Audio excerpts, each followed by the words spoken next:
The rain fell in sheets that October evening, turning the parking lot of Riverside Diner into a shallow lake of reflected neon. The smell of wet asphalt mixed with coffee and fried onions drifting through the cracked window of the small roadside establishment. Inside, the warmth of the kitchen clashed with the cold silence of a woman sitting alone in the corner booth, her hands wrapped around a cup of tea she had not touched in 20 minutes. Her name was Elena Vasquez. She was 29 years old, 7 months pregnant, and she had never felt more invisible in her entire life. The diner was one of those places that time seemed to forget. Cracked vinyl seats, a jukebox that only played songs from the 80s, and a waitress named Doris who had been pouring coffee at that same counter since Reagan was in office. It sat on the outskirts of Bakersfield, California, a stop for truckers, travelers, and people who did not want to be found. Elena had chosen it precisely for that reason. She stared at the rain streaking down the window, her reflection staring back at her with hollow eyes.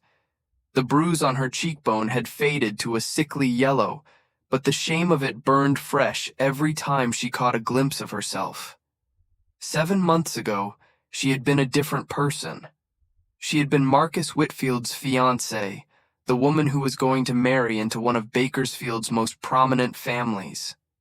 She had been someone. Now she was nobody. The bell above the door chimed, and Elena instinctively lowered her head, letting her dark hair fall like a curtain around her face. She had learned to make herself small, to disappear into the background. It was safer that way. But it was not Marcus who walked in. It was something else entirely. The rumble had started before the door opened. A low, thunderous growl that vibrated through the floor and rattled the salt shakers on every table. Through the rain-streaked window, Elena saw them pulling in. One motorcycle, then another, until the parking lot was filled with chrome and leather, and the kind of presence that made the air itself feel heavier.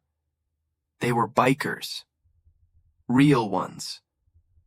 Not the weekend warriors who bought expensive machines to feel young again, but men who looked like they had been forged in fire and tempered by roads that had no end. Their cuts were black leather, worn and weathered, with patches that told stories Elena could not read but somehow understood. The first one through the door was massive, 6'4" at least, with shoulders like a mountain range and a beard that would have made a Viking proud. His name, though Elena did not know it yet, was Samuel Bear Morrison. He was the president of the Iron Guardians Motorcycle Club, and he had been riding these roads for 32 years. Behind him came others. A wiry man with silver hair and eyes that missed nothing. A younger one with tattoos crawling up his neck and a smile that seemed permanently etched onto his face.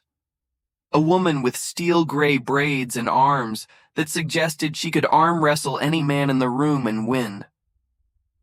There were 12 of them in total, and they moved like a unit, like a family that had learned to breathe together.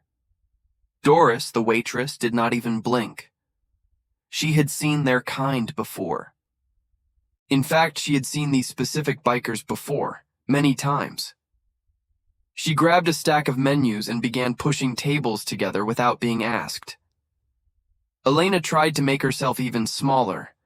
Her hand moved instinctively to her belly, to the life growing inside her, the only thing left that still felt like hers. She should leave. She should pay for her untouched tea and slip out the back door before anyone noticed her. That was what Marcus would have told her to do. Stay invisible. Do not cause trouble. Do not embarrass him. But Marcus was not here anymore, and her legs would not move. Bear took his seat at the head of the pushed-together tables, his massive frame making the chair look like furniture for children. The others arranged themselves around him with practiced ease, and for a moment, the diner filled with the sound of good-natured ribbing and the kind of laughter that came from people who genuinely enjoyed each other's company. Elena found herself watching them despite herself. There was something about the way they interacted, something warm beneath the leather and the tattoos and the intimidating presence. The older man with silver hair was telling a joke, his weathered hands moving expressively, and the woman with steel-gray braids was shaking her head in mock exasperation while trying to hide a smile. They looked like a family. The thought hit Elena with unexpected force, and she felt tears prick at her eyes. She looked away quickly, blinking hard, but not before one of them noticed. It was the young one with the tattoos.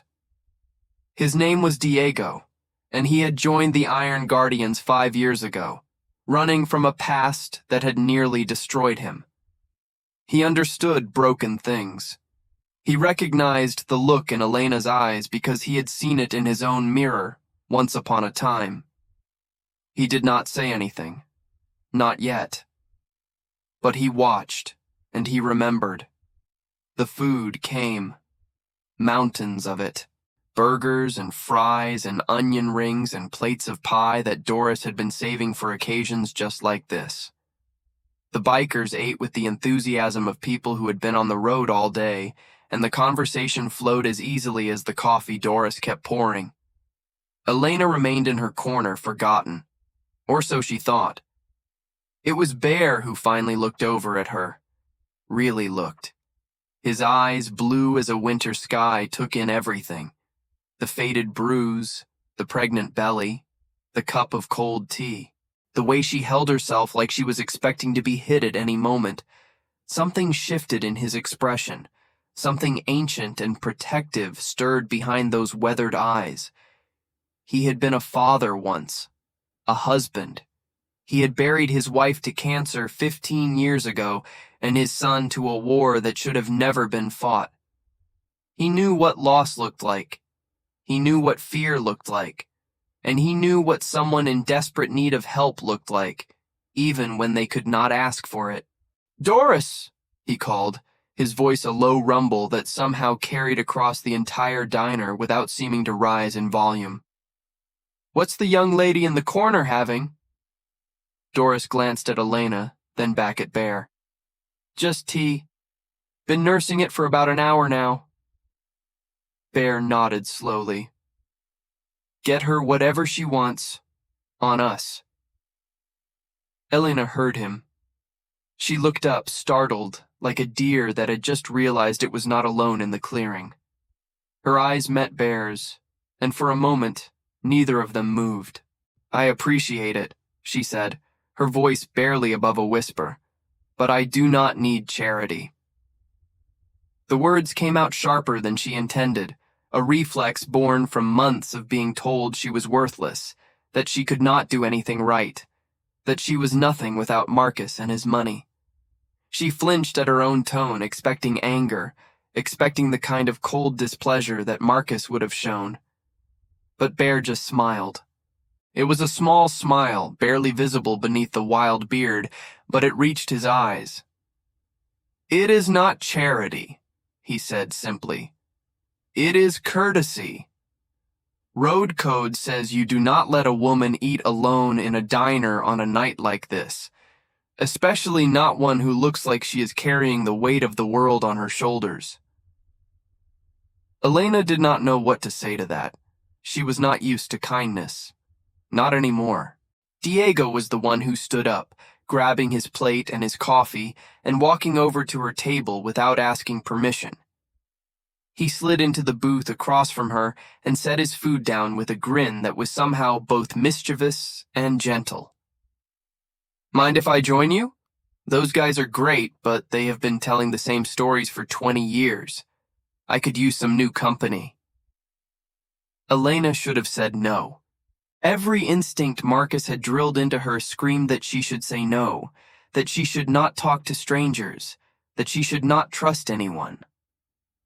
But there was something about Diego's smile, something disarmingly honest, that made her want to believe just for a moment that the world was not as dark as it had become. "I suppose," she said quietly. Diego's grin widened. "Great. So, what is your story?" And before you say you do not have one, everyone has one. The interesting ones just take longer to tell. Elena looked at him, this stranger with tattoos and kind eyes, and she felt something crack inside her. Not break, just crack, just enough to let a little light in. "It is a long story," she said. "Good thing I have got all night." And slowly, hesitantly, like someone learning to walk again after a terrible fall, Elena began to talk. She told him about Marcus, about the courtship that had seemed like a fairy tale, the proposal that had made her feel like the luckiest woman in the world. She told him about the first time Marcus had raised his hand to her, how he had apologized so profusely that she had convinced herself it was a one-time thing, a mistake, something that would never happen again. She told him about the second time, and the third, and the fourth. She told him about the pregnancy. How Marcus had been furious when he found out, how he had accused her of trying to trap him, of ruining his life. How his family, wealthy and powerful and utterly convinced of their own superiority, had closed ranks around him and against her. She told him about the night she finally left. How Marcus had come home drunk and angry about something at work, how he had grabbed her by the throat and slammed her against the wall, how she had seen her own death in his eyes and known with absolute certainty that if she did not leave that night, she would never leave at all.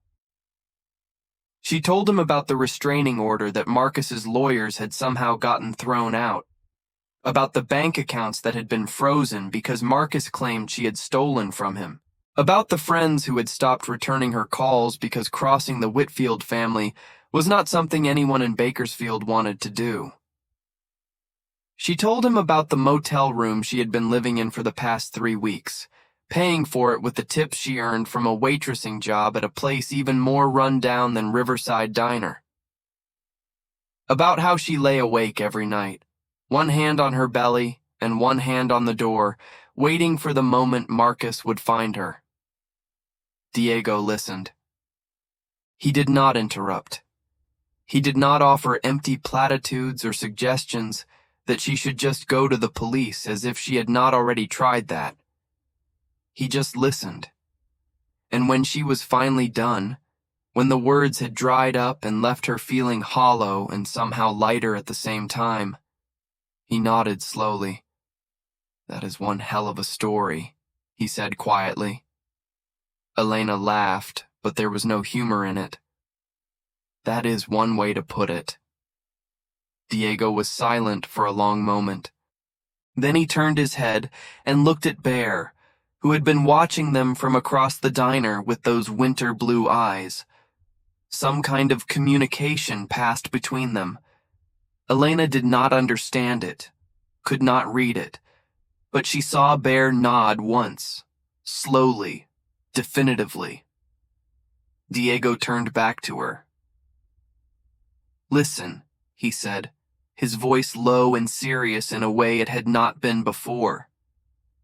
"I know you do not know us. I know we probably look like the last people in the world you should trust. But here is the thing. The Iron Guardians, we are not just a club. We are a family. And we have this thing, this code, about people who hurt women and children. It is kind of a big deal to us." Elena felt her heart begin to race. "What are you saying?" "I am saying that you do not have to be alone anymore. Not if you do not want to be." Before Elena could respond, the door of the diner flew open with a bang that made everyone jump. And Marcus Whitfield walked in. He was exactly as Elena remembered him. Tall, handsome in that polished country club way, wearing clothes that cost more than most people made in a month. His dark hair was slicked back despite the rain, and his smile was the kind that had charmed her once upon a time before she learned what lay beneath it. Behind him were 2 other men. Elena recognized them. Tyler and James, Marcus's friends from the golf club, the ones who had helped him move her things out of their apartment while she was still in the hospital recovering from the last beating. "There you are," Marcus said, his voice carrying that artificial warmth that she had come to dread. "I have been looking everywhere for you, baby. It is time to come home." The diner went silent. Elena could not move, could not breathe. Every survival instinct she had developed over the past year screamed at her to run, to hide, to make herself small and invisible and pray that he would not hurt her too badly this time. But she could not move. Marcus walked toward her booth, his expensive shoes clicking on the linoleum floor. He did not seem to notice the bikers, or maybe he did notice them and simply did not care. The Whitfields owned half of Bakersfield. They were not used to being challenged. "Come on, Elena," Marcus said, reaching for her arm. "Do not make a scene. You know how I hate scenes." His hand closed around her wrist, and then Bear stood up. The movement was slow, almost casual, but there was something about it that made the entire room feel smaller. Bear was a big man, but standing he seemed to fill the entire diner. His shadow fell over Marcus like a physical thing. "I think," Bear said quietly, "the lady is not interested in going anywhere with you." Marcus turned, and for the first time he really looked at the bikers. His smile flickered, but only for a moment. He was a Whitfield. He did not back down from anyone. "This is none of your business, old man. This is between me and my fiancé." "She does not look like your fiancé to me," Bear said. "She looks like someone who wants to be left alone. So, I am going to ask you, politely, to take your hands off her and walk back out that door." Marcus's grip tightened on Elena's wrist. She gasped in pain, and that small sound seemed to echo through the silent diner. "I said," Marcus repeated, his voice dropping to something cold and dangerous, "this is none of your business." Bear did not move, but behind him, 11 other bikers rose to their feet. The sound of chairs scraping against linoleum was like thunder. Diego was the first to speak. "Brother, I think you are misunderstanding the situation. This became our business about 30 seconds ago." The woman with steel gray braids cracked her knuckles. "The young lady is staying with us. You and your pretty boy friends can leave now, or you can stay and we can have a conversation. Your choice." Marcus looked around the diner, and for the first time, Elena saw something she had never seen in his eyes before. Fear. He released her wrist. "This is not over," he said, his voice tight with barely contained rage. "You think you can hide behind these criminals? My family owns this town. I will find you, Elena. I always find you." He turned and walked out of the diner, Tyler and James scurrying after him like the sycophants they were. The door slammed shut behind them, and Elena burst into tears. Check if you are already subscribed to this channel. Every week we bring you stories like this one, stories of courage, of hope, of people who refuse to let the darkness win. If you believe in those stories, if you believe that there is still goodness in this world, then join this family. Subscribe now and become part of something bigger than yourself. The rain had not stopped, but inside Bear's truck it sounded almost peaceful. A soft drumming on the roof, a rhythmic counterpoint to the windshield wipers that swept back and forth in hypnotic arcs. Elena sat in the passenger seat, a blanket wrapped around her shoulders that the woman with steel gray braids, whose name was Margaret, had insisted she take. Her hands were still trembling, but the tears had stopped, replaced by a numbness that felt almost worse. Bear drove in silence. He had not asked where she was staying, had not asked what she wanted to do next. He had simply walked over to her booth after Marcus left, extended a hand the size of a dinner plate, and said, "Come on, darling, let us get you somewhere safe." And Elena, who had not trusted anyone in months, had taken that hand and followed him out the door. The other bikers had stayed behind. She had heard Bear giving quiet instructions as they left, something about watching the roads and making sure Marcus did not try to follow. The precision of it, the way they moved and communicated like a well-oiled machine, should have frightened her. Instead, it made her feel something she had almost forgotten existed. Protected. "Where are we going?" she asked finally, her voice hoarse from crying. "Clubhouse," Bear said. "About 40 minutes from here. Got spare rooms, good locks, and about 30 people who would walk through fire before letting anyone hurt you." Elena was quiet for a moment. "Why are you doing this? You do not know me. I am a stranger." Bear glanced at her, those winter blue eyes soft in the dashboard light. "You know what the patches on my cut say? Iron Guardians. You know why we chose that name?" Elena shook her head. "Because that is what we are. Guardians. We protect people. Always have, always will. It is not about knowing someone. It is about seeing someone who needs help and being the kind of person who actually helps. But Marcus, his family is powerful. They will come after you. They will come after all of you." Bear smiled, and there was something almost amused in it. "Darlin', I have faced drug cartels, corrupt politicians, and more than a few people who thought they could intimidate us into backing down. The Whitfield family, rich as they are, do not even crack the top 10 of things that have tried to break us." He reached over and patted her hand gently. "You let us worry about Marcus. You just focus on yourself and that little one you are carrying." Elena looked down at her belly. The baby was moving, tiny kicks and shifts that had become her constant companion over the past few months.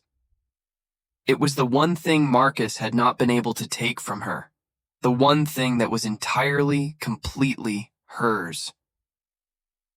"I do not even know what I am having," she said quietly. "I could not afford the ultrasound to find out." Bear was silent for a moment. Then he said, "Margaret, the woman with the braids, she used to be a nurse. Worked in obstetrics for 20 years before she retired. She will take care of you. Make sure you and the baby have everything you need." Tears welled up in Elena's eyes again, but this time they were not tears of fear. I cannot repay you for this. I have nothing. Marcus took everything." "Nobody is asking for repayment," Bear said firmly. "That is not how this works. You needed help. We are helping. End of story." The rest of the drive passed in comfortable silence. Elena found herself drifting in and out of sleep, lulled by the warmth of the truck and the steady rhythm of the rain.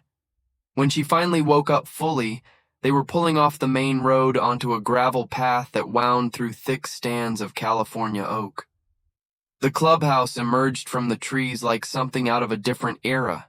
It was a sprawling building, part farmhouse, part fortress, with a wide porch that wrapped around the entire structure and lights glowing warmly in every window. Motorcycles lined the front, dozens of them, gleaming despite the rain. But it was not the building that made Elena catch her breath. It was the people. They were waiting on the porch. Men and women of all ages, some in leather cuts and some in regular clothes, but all of them watching the truck approach with expressions of quiet concern. Word had spread, apparently. The Iron Guardians took care of their own, and somehow, without Elena fully understanding when or how it had happened, she had become one of theirs. Margaret was the first to reach the truck. She opened Elena's door before Bear had even fully stopped, her weathered face softening into something maternal as she helped the younger woman out. "Come on, sweetheart. Let us get you inside and warmed up. I have got soup on the stove and a bed made up with clean sheets." Elena let herself be led. She was too exhausted to protest, too overwhelmed to do anything but put one foot in front of the other. The clubhouse swallowed her in warmth, the smell of wood smoke and cooking food wrapping around her like an embrace. The next few days passed in a blur of kindness that Elena did not know how to process. Margaret checked on her constantly, monitoring her blood pressure, listening to the baby's heartbeat with a stethoscope she had kept from her nursing days, making sure she ate enough and rested enough. Diego stopped by every afternoon with bad jokes and good coffee, somehow always knowing when she needed to laugh and when she needed to just sit in comfortable silence. And Bear.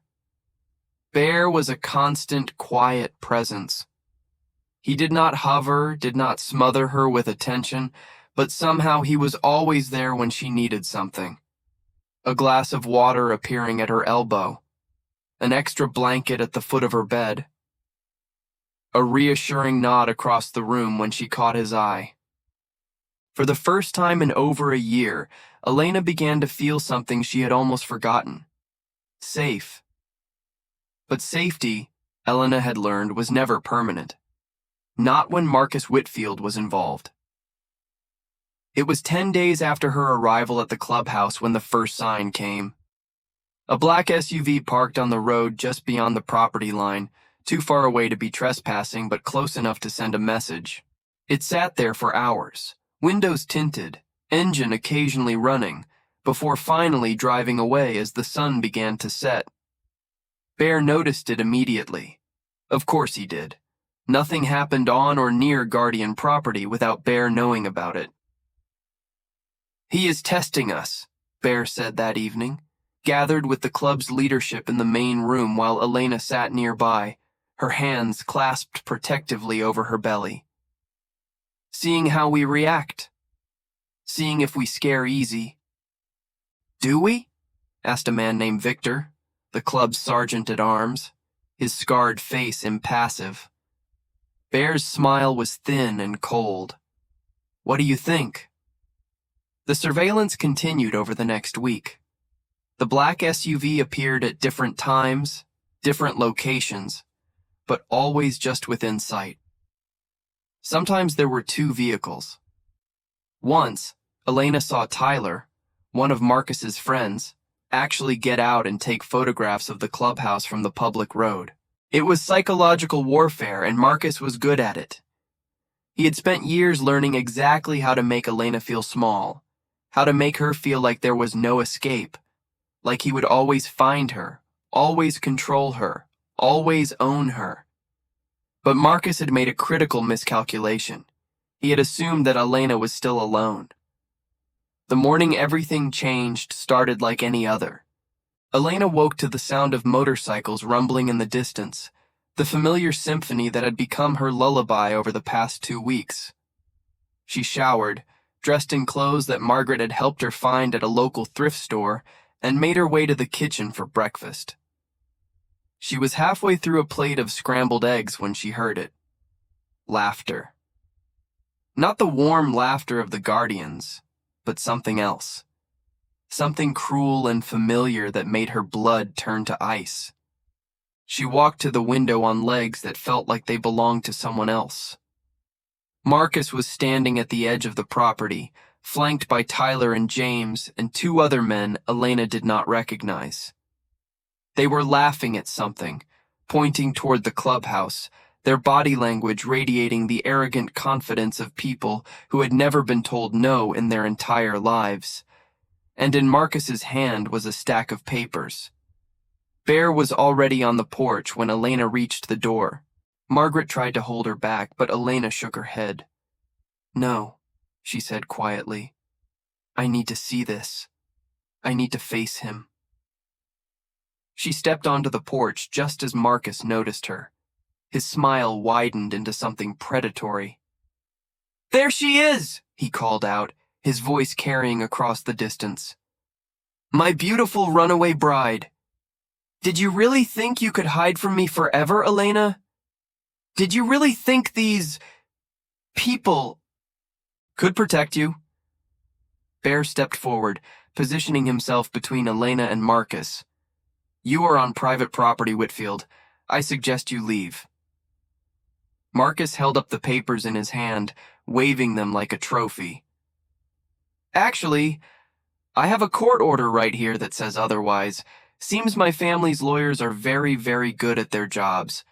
This document gives me the right to retrieve my stolen property from this location. And by stolen property, I mean my fiancé and my unborn child. Elena felt the world tilt beneath her feet. That is not possible. Oh, but it is. Marcus's smile was triumphant. You see, sweetheart, you signed a prenuptial agreement when we got engaged. You probably do not remember the fine print, but it included a clause about any children conceived during our relationship. They belong to me, legally, irrevocably. And this court order gives me the right to take you both into protective custody until the matter can be settled. He took a step forward. So here is how this is going to work. You are going to walk over here like a good girl, get in my car, and come home where you belong. And these bikers are going to stand aside and let it happen, because if they do not, they will be interfering with a legal process, and I will have every single one of them arrested. The silence that followed was absolute. Elena could feel the weight of it pressing down on her, crushing her, suffocating her. This was it. This was the moment she had been dreading. Marcus had found a way to win. He always found a way to win. She looked at Bear, expecting to see defeat in his eyes. Instead, she saw something else entirely. She saw a smile. You know what? Bear said slowly. I was hoping you would say something like that. He turned his head slightly. Diego, make the call. Diego, who had been standing at the edge of the porch, pulled out his phone and dialed a number. He spoke quietly for a moment, then hung up and nodded to Bear. 10 minutes. Marcus's confident expression flickered. What call? What happens in 10 minutes? Bear just smiled and said nothing. The next 10 minutes were the longest of Elena's life. Marcus grew increasingly agitated, demanding answers that no one would give him, threatening lawsuits and arrests and consequences that seemed to bounce off the guardians like rain off leather. And then, in the distance, Elena heard it. Engines. Not the familiar rumble of the guardians' motorcycles, but something else, something bigger. A convoy of vehicles was approaching down the gravel road, led by 2 black sedans with government plates. Marcus's face went pale. The first sedan stopped just short of the property line and a woman stepped out. She was middle-aged, dressed in a severe black suit, with the bearing of someone who had spent her entire career dealing with people who thought they were above the law. Marcus Whitfield? She said crisply. Marcus straightened, trying to recover his composure. Yes. And you are? Special Agent Patricia Reyes, FBI. You are under arrest for fraud, witness intimidation, and violations of the Violence Against Women Act.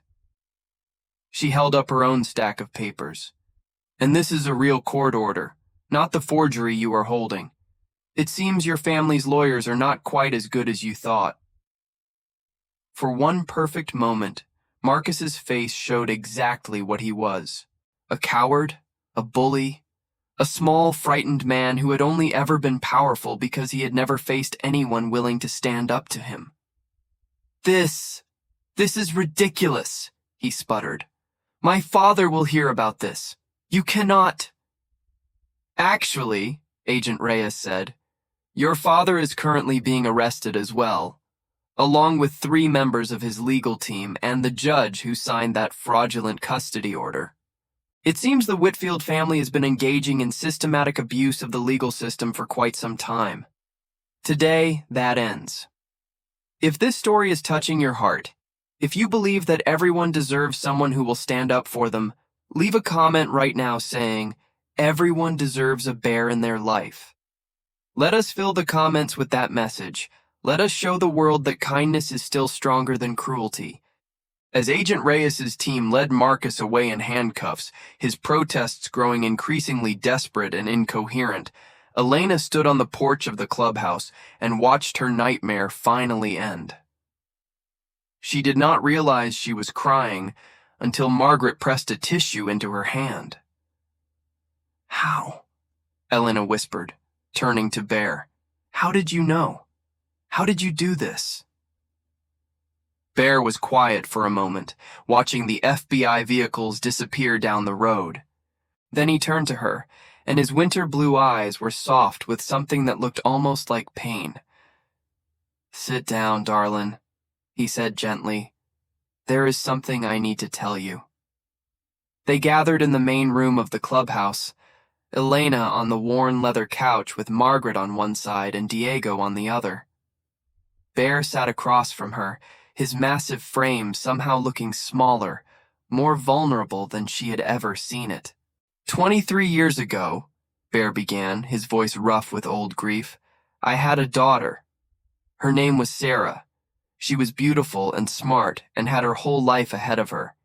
And she fell in love with the wrong man. Elena's breath caught in her throat. He was charming at first. They always are. Rich family, bright future, all the right words at all the right times. By the time Sarah realized what he really was, it was too late. She was trapped, just like you were. Afraid, just like you were. And she did not have anyone to turn to. Bear's hands clenched into fists on his knees. I did not know. She never told me. She was too ashamed, too scared. By the time I found out what was happening, it was already over. He had killed her, made it look like an accident. His family's money and lawyers made sure he never spent a single day in prison for what he did. Tears were streaming down Elena's face now, but she did not look away. That is when I started the Guardians, Bear continued. That is why we do what we do.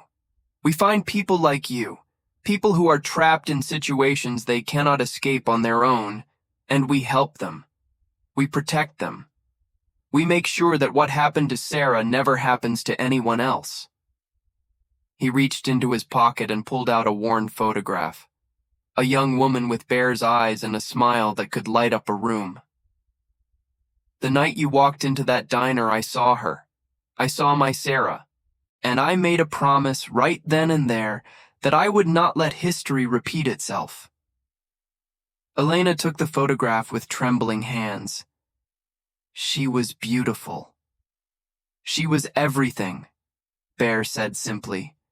And so are you. So is that baby you are carrying. Every life is precious, Elena. Every single one.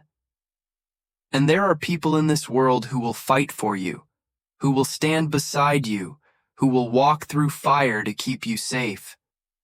You are not alone anymore. You never have to be alone again. The room was silent except for the sound of Elena's quiet sobs, but they were not sobs of grief or fear. They were sobs of release, of healing, of finally letting go of the weight she had been carrying for so long. The weeks that followed were unlike anything Elena had ever experienced. Without the constant threat of Marcus hanging over her, she began to rediscover parts of herself that she had thought were lost forever. She laughed more.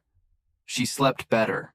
She started helping out around the clubhouse, cooking meals and organizing supplies, finding purpose in the simple act of being useful. Margaret became something like a mother to her, fussing over her prenatal care with the dedication of a woman who had delivered hundreds of babies and intended to make sure this one arrived safe and healthy. Diego became something like a brother, always ready with a joke or a shoulder to lean on or a late-night conversation when the memories got too heavy. And Bear became something she did not have a word for. A protector, a mentor, a quiet, steady presence that asked nothing and gave everything. The trial happened faster than anyone expected. Marcus's lawyers, once so confident in their ability to manipulate the system, abandoned ship the moment real federal charges came into play. Faced with overwhelming evidence of fraud, intimidation, and abuse, Marcus finally did what bullies always do when they are cornered. He crumbled. Elena testified via video link, surrounded by guardians who had refused to let her face that courtroom alone, even through a screen. She told her story, all of it, every painful detail, and when she was done, she felt something inside her finally click into place. Marcus was sentenced to 15 years in federal prison. His father received 20. The corrupt judge who had signed the fraudulent custody order was disbarred and faced his own criminal charges. Justice, real justice, had finally been served. But the best part, the part that made Elena cry happy tears for days afterward, came 3 weeks before her due date. She was sitting on the porch of the clubhouse, watching the sunset paint the California hills in shades of gold and amber, when Bear sat down beside her. "Got something for you," he said, pulling an envelope from his jacket. Elena opened it with curious fingers. Inside was a set of keys and a piece of paper. A deed. To a small house on the edge of the Guardian property. "It is not much," Bear said gruffly, suddenly unable to meet her eyes. "Just 2 bedrooms. Needs some work. But it is yours. Free and clear. A place for you and the little one to call home." Elena stared at the deed, then at the keys, then at the man who had saved her life in every way a life could be saved. "I cannot accept this," she whispered. "You can and you will," Bear said firmly. "Consider it a gift from Sarah. She would have wanted you to have it. She would have wanted you to have a fresh start." Elena threw her arms around him, this mountain of a man with a heart bigger than anyone she had ever known, and held on tight. "Thank you," she said into his shoulder. "Thank you for everything." Bear patted her back gently. "Welcome to the family, darling. Welcome home." The baby came on a Tuesday, just as the sun was rising over the hills. Margaret delivered her in the small clinic the Guardians had set up years ago for exactly these situations. Elena pushed and screamed and cursed and cried, and through it all, the woman who had become her mother held her hand and told her she was strong, she was brave, she was almost there. And then, at 6:47 in the morning, a new life entered the world. A girl. 7 pounds, 4 ounces, with a full head of dark hair and lungs that announced her presence to everyone within a mile radius. Elena held her daughter for the first time, this tiny, perfect miracle that had somehow survived everything, and felt her heart expand to a size she had not known was possible.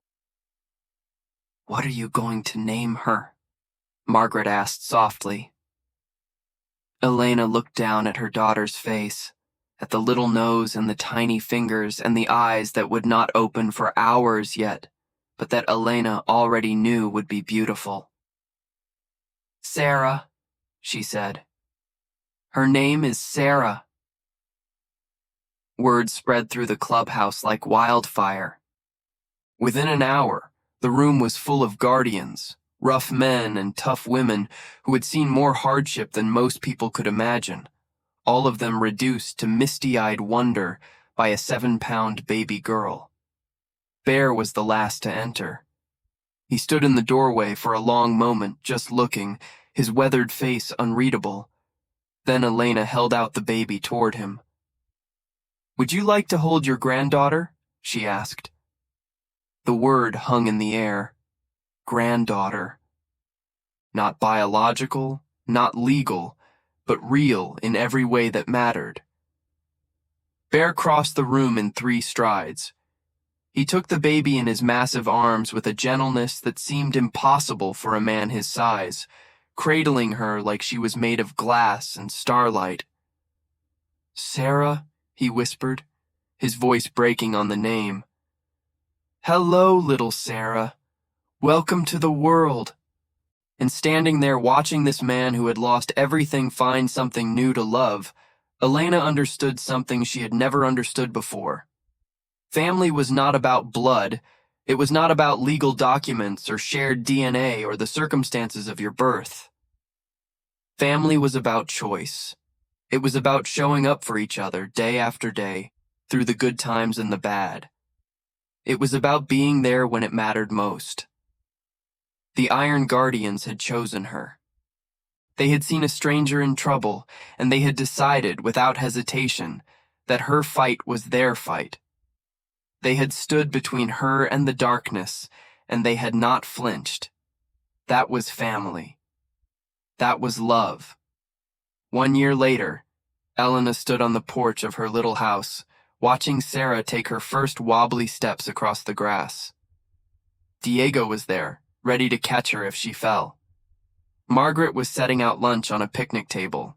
Bear was firing up the grill, surrounded by guardians who had become uncles and aunts and cousins and everything in between. Elena thought about the woman she had been that rainy night in Riverside Diner. Broken, afraid, convinced that her life was over. She thought about the woman she was now, strong, surrounded by love, ready to face whatever came next.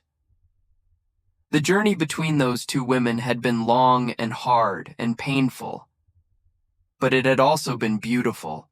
It had taught her that even in the darkest moments, there was always hope. There was always someone willing to reach out a hand. There was always a reason to keep going. She walked down the porch steps and joined her family on the grass. Sarah saw her coming and squealed with delight, those tiny arms reaching up for her mother. Elena scooped her daughter into her arms and held her close, breathing in the sweet baby smell, feeling the warmth of this new life against her heart. "I love you," she whispered. "I love you so much, my little Sarah." And somewhere, in whatever place good souls go when their time on earth is done, Elena liked to think that another Sarah was watching, smiling, at peace, finally, because her story had been redeemed through the salvation of another. The Iron Guardians had a saying. They repeated it at every meeting, every gathering, every moment when the weight of the world felt too heavy to bear. "We ride for those who cannot ride for themselves. We fight for those who cannot fight for themselves.